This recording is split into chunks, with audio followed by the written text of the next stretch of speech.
Hi, everyone. I am here with Ginny Priem, and we are going to talk about success, speaking, podcasting, corporate savability, and all that good stuff. So, welcome to the show. Thank you so much for having me. I'm excited to be here. So tell the guests a little bit about your background. I already did a little bit of a warm up for you, but tell us your story, Jenny. Oh my gosh. Sometimes I joke and I'm like, it was 10:11 a.m. on a Tuesday. I was born. No, but I'll start a little more recent than that. So I spent over 2 decades in corporate America, leading teams, doing education, training, development, and almost 2 decades of that was spent in the medical aesthetics industry. Mm. And I was traveling all the time for work, for fun. I love experiences and seeing new places and cultures, which is really exciting for me. And then I was introduced to this guy, Chad, and I was not interested in dating him because I just told you how good my life was. Why mess with a good thing? But also because he had 2 kids. Mm. And eventually, my walls crumbled. I fell in love with him, met those kids, and fell in love 2 more times. Aw. So everything's good. I have this instant family. They move in here to my house, and part time, right? Because they go back and forth between here and their mom's, and their mom is amazing. And I'm doing school pickup and drop off, and I'm doing the laundry and making sure the house is clean and the lawn is mowed and paying the bills and the mortgage and doing the grocery shopping and the cooking and, Wow. meanwhile traveling and doing my job and keeping a rigid workout routine and, keeping up with my friends and all of this. I got to the point where I was just completely over functioning. And one day I came home from a work trip, or I was coming home from a work trip, and a friend wanted to urgently meet for cocktails at 10 p.m. when I landed on a Tuesday night. Urgently. Urgently. And so all day I'm going, what is going on with her? Like, what is wrong? Is everything going to be okay? And how do I show up and be a good supportive friend? And I get to the restaurant and reach across the table and touch her arm. And I'm like, I've been so worried about you all day. And she said, this isn't about me, it's about Chad. And displays this arrangement of evidence Mm. about the man that was at home in my bed. Oh, And I, immediately like the detective wall forms in my mind and I'm mapping out all the dates, the names, and the locations, and everything was true and then some. So he was a complete monster and fraud in every way. I mean, like, yes, of course there was cheating, and people are like, "How many women?" I'm like, I don't know, hundreds. Like I yeah. literally have lost track of the women that have reached out to me. What happened? He pretends like he's a chiropractor and performs medical adjustments and treatments on people, and he has Oh, harmed people. He's a financial fraud. Just every single way you can imagine. So wow. had to get him out. And then eventually I wrote a book about it. That was my first book, You're My Favorite. And that completely changed the trajectory of my life. I published that while I was still in corporate with my big fancy corporate job. And one day I just had this moment where I was like, this is my last corporate job.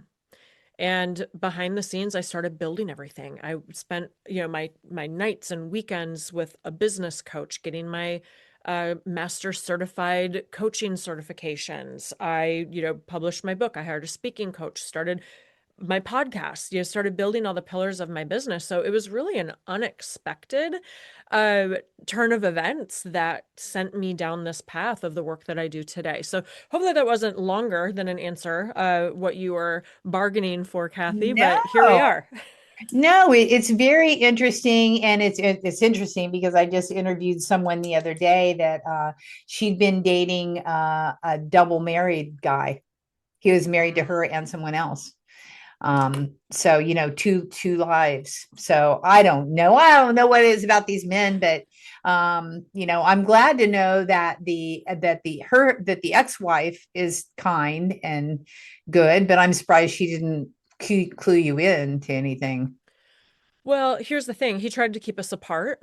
And Mhm. when you are in that position, her and I've talked about that often. We're very close, and I'm still very close with kids. So we actually call ourselves a modern family. We do vacations together, spend holidays, birthdays, like we Excellent. do everything. We see each other all the time. We're very involved in each other's lives.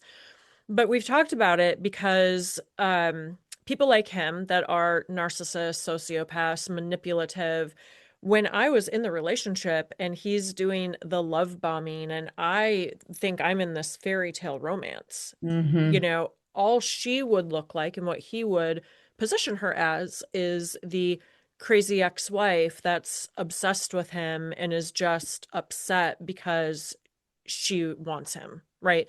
And that actually happened, when a couple of the women that reached out to me that were dating him, and I explained everything. And, one of them, someone actually sent his most recent girlfriend, a copy of the book.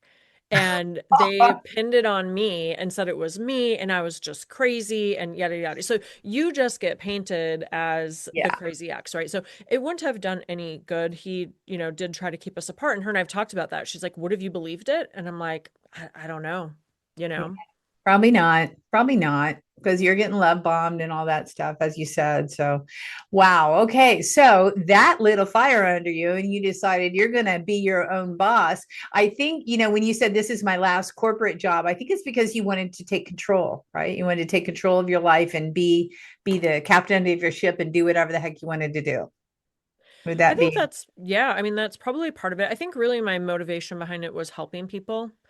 Um, when I kind of had paused on writing the first book for about a year and a half, and when I circled back to it, I actually had somebody tell me, like, your purpose in this life is to help people heal and share their stories. And you need to finish this project in order to be able to do that. And see you on stages all over the world and, helping connect people. So I think for me, it wasn't really like a self motivated thing.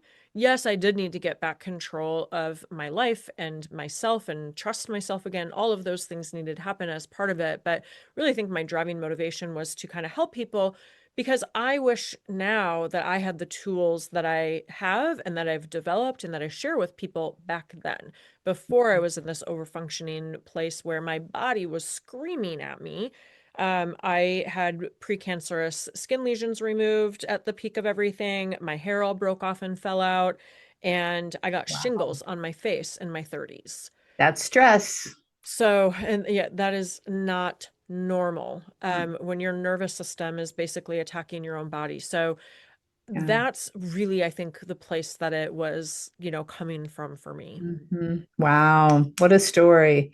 So, talk to me now about how you help clients. Or actually, to give me a story about one of your favorite clients.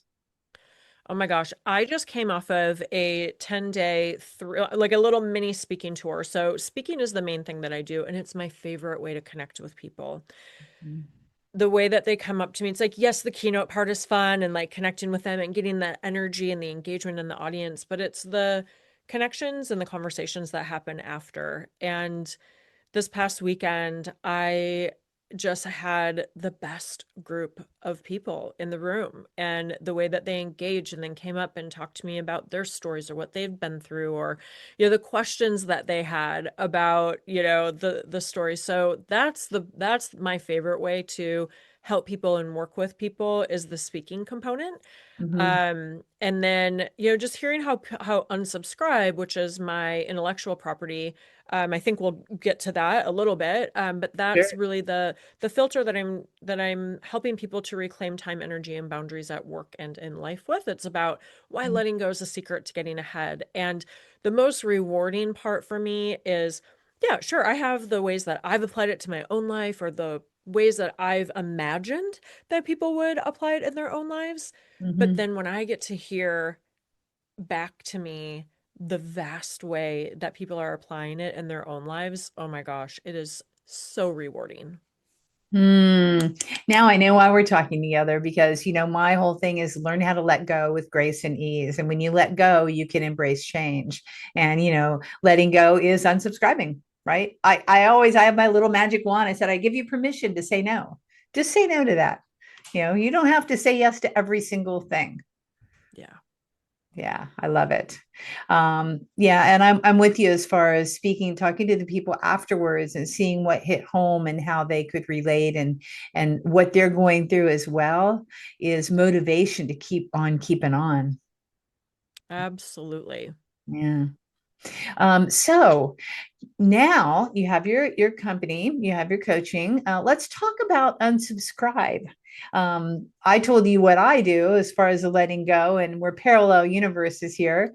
Why did you start this is a podcast? Why did you start it along with speaking? Yeah. So when I was kind of developing my business, my coach was basically like, these are the four pillars. So my podcast used to be called Drinking with Gin, play on words. And so we would just, have conversations over a drink of any kind. It wasn't always alcohol.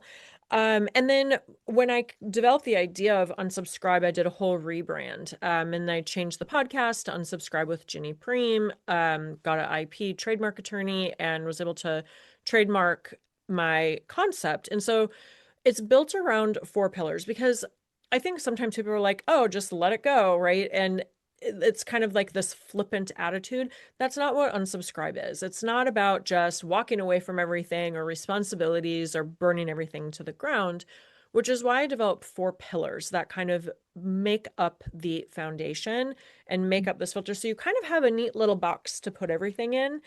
And Sure. it's fluid, right? So it's not just like, oh, this goes here and then, you wash your hands of it. It's really designed for accountability, to be action oriented so that you are kind of taking ownership and, to use your word, taking back control of your own life and your decisions. I think right Mhm. now the problem is that so many people are feeling overwhelmed, burnt out. They feel like they've got too many priorities. Everything is urgent. And if everything is urgent, nothing can actually be important. Right, right. And, so what we don't is as important as what we do. So the four pillars of unsubscribe are block, mute, swap, and manage. What was the third one? Block, mute, Swap and flop, manage. and manage. Oh, Yeah. oh, let's dig into those a little bit. Okay. So block is what I like to say, that's where things go to die. That, that is where we are completely removing, right? And that can't be everything, right? Sometimes I'm like, well, what do you want to unsubscribe from? And people will be like, taxes. And I'm like, okay, let's be realistic here, right? So What do you maybe taxes go in the manage, compartment where, or the manage pillar where it's like, okay, it's overwhelming for me, so maybe I need to hire an accountant or a CPA. Or if you're in a partnership or you have a business partner, maybe you can manage, or maybe you swap who's going to take it each year, right? So Yeah. you can literally apply this to just about everything. Mhm. So block is where things go to die. Sometimes we do need to block something or someone from our life. Yeah. For me, we'll use Chad, right? Like my ex as an example. Complete block. And when I say that, Yeah. I mean like Um, completely removing it from your orbit, from your energy. No sneaking on their social media to see what they're up to, or having your best friend creep on their social media to see what they're up to and report back to you. I mean, this is something that you need to completely remove from your life. So that can mean a lot of things for a lot of people. I've had some people say, you know what, I unsubscribed from alcohol. It was a big thing that changed my life, or I needed to unsubscribe from this job and never look back, right? You and I perhaps I don't did you work in corporate at one point? for a fleeting second. Okay. So you maybe block corporate and you are, self-employed. So it Oh, can apply at work and life a lot of different ways. And then mute us for things that we take a temporary break from. Something that we need to, that can be maybe postponed, delayed, that's just causing some friction. mhm. Um, I do like to use the example, not, I don't know why I feel like I'm talking about alcohol so much, but it's such a relatable example is dry January. Uh-huh. Everyone knows the concept, whether you participate or not. You take Right. a break for 31 days. And then at the end of that, so you take that mute. And then at the end, what I would encourage you to do is reflect. How did that make you feel? Do you want to continue the mute? Do you want to block it and never consume alcohol again? Do you Mm-hmm. want to go to swap and maybe swap it for a mocktail, mocktails for, however many days a week, or manage your consumption Mm-hmm. and, say I'm only going to drink on the weekends or whatever that looks like. So mute at work can look like I'm working on this project, I'm super frustrated, I'm stuck. And instead of just continuing to push through and get mediocre results, maybe you get up and walk away, take a mute, Yeah. take a break from it. I call it take an emotional lap, you know?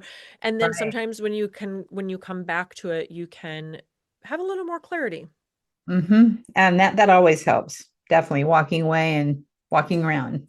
Yep. Yeah. And then Percolate on it. Percolate on it. Don't do it. percolate. I have not heard that word in a while. I love it. Yeah. Percolate on it.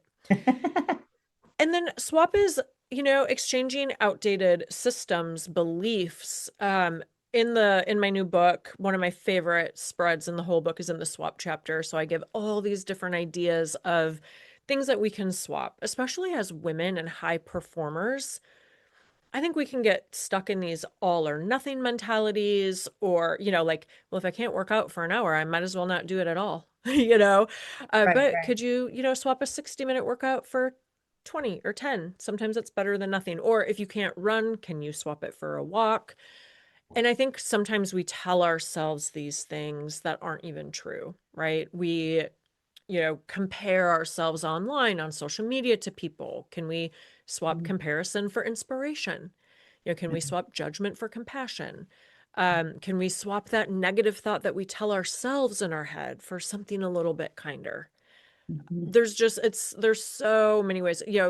I had in a keynote, this is a great example when you asked earlier of something, like a client or, an experience where it made me really happy or excited, or was really fulfilling.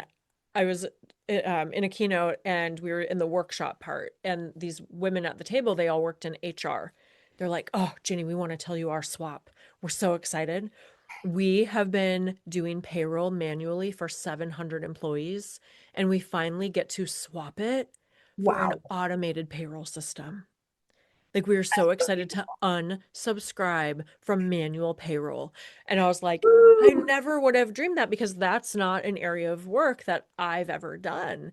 And Mm-hmm. we talked about it and they were like, no, do you understand what this is going to do for us? Like, we now, because we get to unsubscribe from doing payroll manually, we actually get to free up our time and energy to focus on the human part of human resources. Mm-hmm. And that was a really, really cool, shared experience that people shared with me. That's fantastic. Yeah, I work with a lot of HR departments, and I feel bad for them because they're pulled in so many different directions and there's so many regulations. I can't believe that company was actually still doing manual payroll. That's wild. So, yay for them. That's fantastic. Yeah. Yeah. Now they can actually, yeah, deal with the humans. Well, and then they came to me because they're like, we see how unsubscribe helps teams, leaders, and organizations make better, faster decisions, Mhm. can prioritize better, which, if you are less distracted, you have clearer priorities, you're more productive and effective. And now we're increasing productivity by using this simple filter. We've got this common language. And so they then reached out and were like, we want to bring you into our organization to bring the unsubscribe message in, which is really Brilliant. cool. Yeah. So, because a lot of times HR leaders are the ones that are doing the learning and development and seeing how they want to pour into their teams and organizations. Absolutely. Yeah, they're the kicker and the impetus oftentimes, for sure. Okay, so step 4. Manage. That is for the Ah. things that do need attention that we can't just get rid of. Maybe it is in your personal life, maybe it's a relationship, or maybe it is a toxic relationship with a coworker. I've been there. I think a lot of people have. And so maybe you can't completely unsubscribe, and unsubscribe too.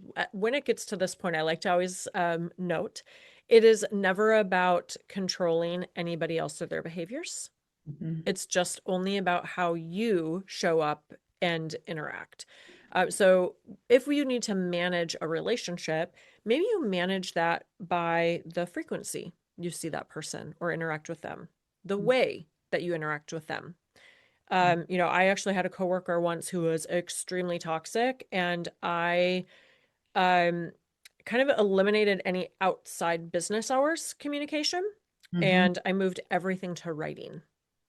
And Mm-hmm. if she wanted to have a one-on-one meeting, I would always make sure someone else was there because things would get twisted or changed or Yeah. manipulated or, words. So, like, you can manage kind of the type of interaction and then also like the duration. So, if seeing them for 60 minutes, like, does every meeting need to be 60 minutes? Oh, yeah. You Yeah. know, Oh, and yeah. I think sometimes in organizations, things are done the way they are because it's the way they've always been done, not Mm, because it's effective. So unsubscribe kind of challenges that, right? Like less is more as long as you're doing less with intention.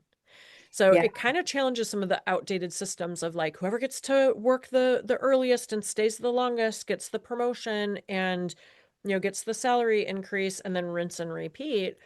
That's what's causing people to burn out. So this kind of flips everything on its head and allows people to implement strategic thinking to find better ways to do things in today's modern world. Yeah, I think it's super smart. I remember I was working with the marketing department and all they had was meetings. They had meetings, meetings, meetings, meetings. Poor ladies couldn't do anything but have meetings. And so they couldn't actually do their job. So when I worked with them, I actually said, okay, we're going to have no meeting Wednesdays. Not a single meeting on Wednesday so that you can actually get projects done. So the productivity soared. And it's an idea of, swapping, moving, changing the point of reference. And in corporations, it's kind of sludgy to get things to move. But once they see how good it is, I love it. And I love the fact that you were hired to come into the company and make it even deeper changes. I think that's fantastic. Yeah, I love it. That's a great.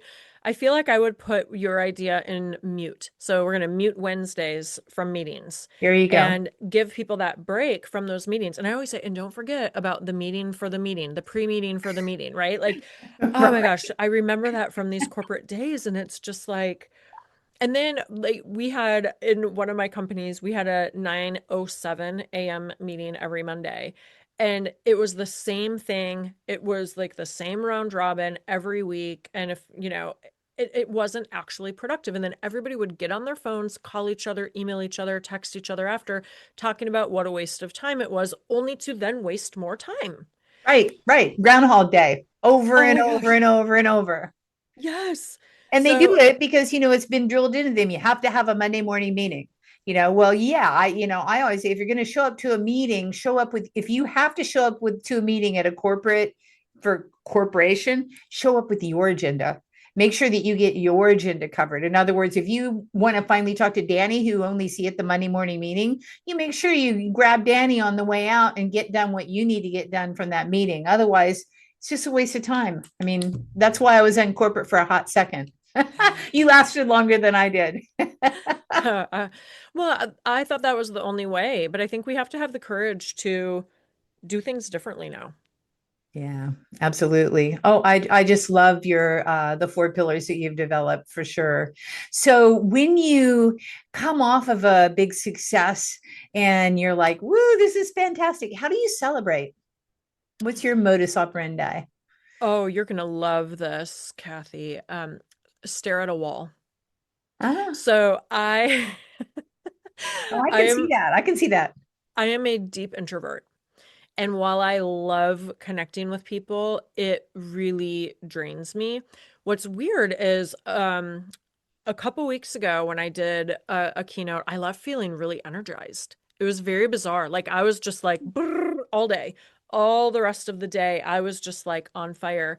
And part of what I do as a speaker, and a lot of speakers just roll in, they show up, they do their talk, and they leave. I do not do that. So the last 2 weekends that I spoke, it was a half day on Friday and a half day on Saturday, and I was the closing keynote for both events.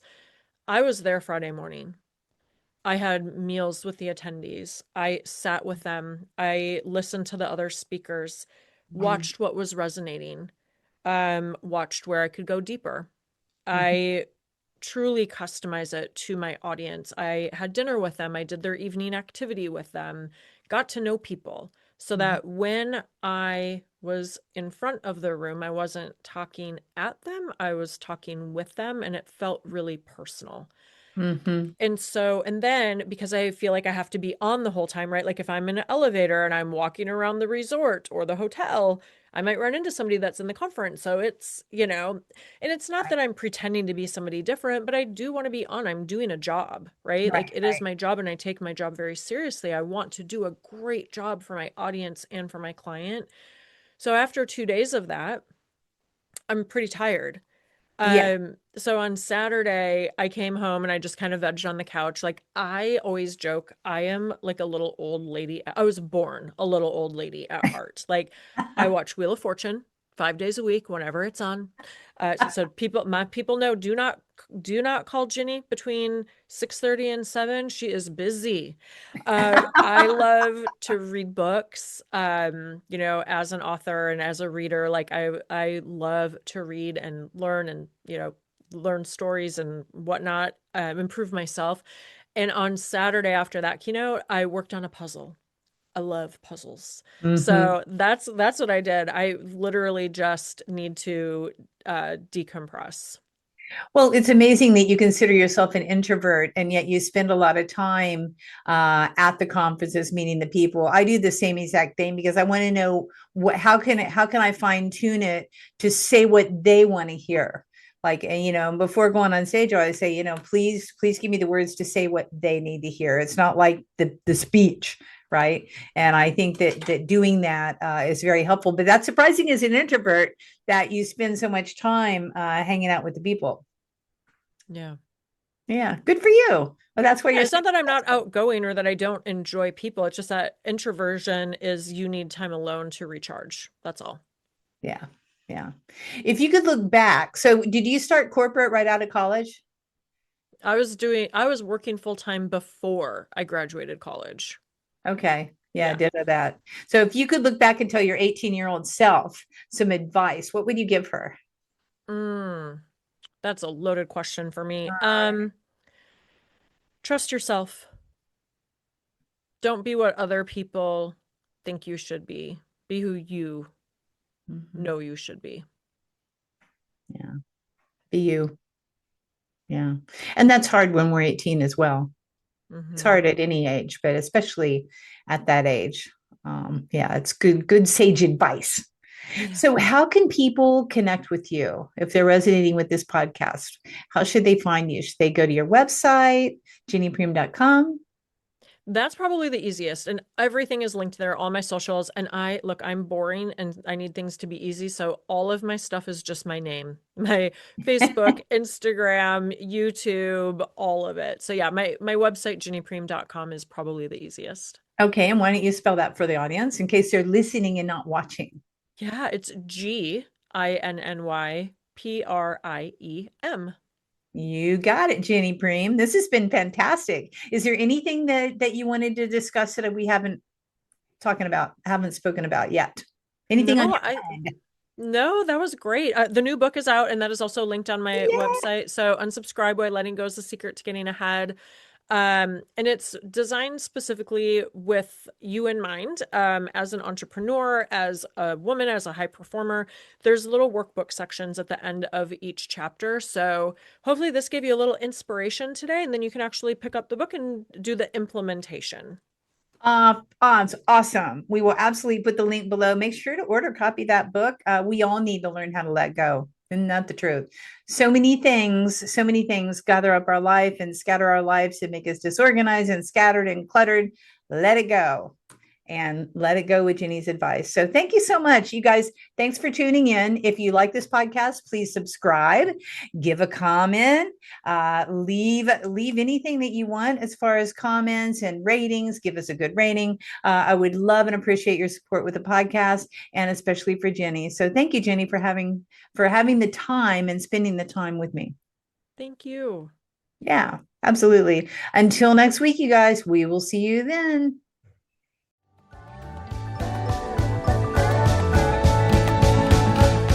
Hey, thanks for listening to this podcast. I hope you enjoyed this episode, and if you want to hear more, feel free to subscribe on the platform of your choice.